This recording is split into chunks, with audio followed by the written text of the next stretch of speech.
ভারতের ইতিহাসে সবচেয়ে ব্যয়বহুল ও বৃহৎ আয়োজনে নির্মিত চলচ্চিত্র রামায়ণ।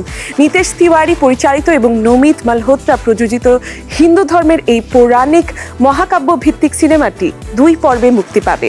2 পর্ব মিলিয়ে এর নির্মাণ ব্যয় 4000 কোটি রুপিরও বেশি, যা ভারতীয় সিনেমার ইতিহাসে নজিরবিহীন।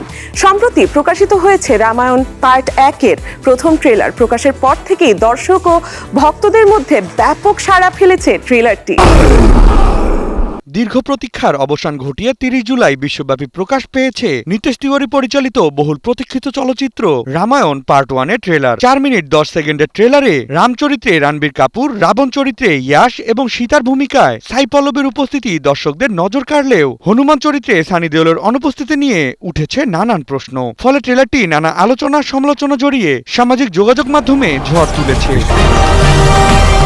হিন্দি, তামিল, তেলুগু, মালায়ালাম ও কন্নড় মোট 5টি ভাষায় প্রকাশিত ট্রেলারটির ভিজুয়াল, ভিএফএক্স এবং ব্যাকগ্রাউন্ড স্কোরে নতুন মাত্রা যোগ করেছে। অস্কার জয়ী এআর রহমান ও হ্যান্স জিমারের প্রথম যৌথ সঙ্গীত পরিচালনা ট্রেলারের আবহকে আরো মহাকাব্যিক করে তুলেছে। অযোধ্যা, মিথিলা ও লঙ্কার বিশাল সেট, লক্ষণরেখা, সীতাহরণ এবং যুদ্ধের দৃশ্যগুলো দর্শকদের বিশেষভাবে মুগ্ধ করেছে। ট্রেলারে রণবীর কাপুরকে সংযমী এবং দৃঢ়চেতা রাম চরিত্রে তুলে ধরা হলেও সবচেয়ে বেশি প্রশংসা কুড়িয়েছেন ইয়াশ। রাবণ চরিত্রে তার ভয়ঙ্কর উপস্থিতি, সংলাপ এবং পর্দা জুড়ে ব্যক্তিত্ব ইতোমধ্যেই দর্শকদের আলোচনার কেন্দ্রবিন্দুতে পরিণত হয়েছে। একই সঙ্গে সাই পল্লবীর শান্ত এবং মর্যাদাপূর্ণ সীতা চরিত্র প্রশংসিত হয়েছে। তবে ট্রেলারে সানি দেওলের হনুমানের এক ঝলকও না থাকায় ভক্তদের মনে জেগেছে একাধিক অভিযোগ।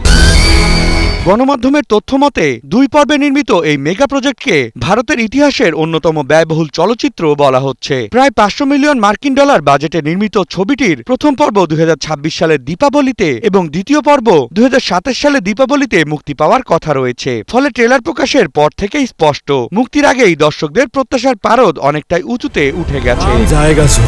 Desk report, news 24।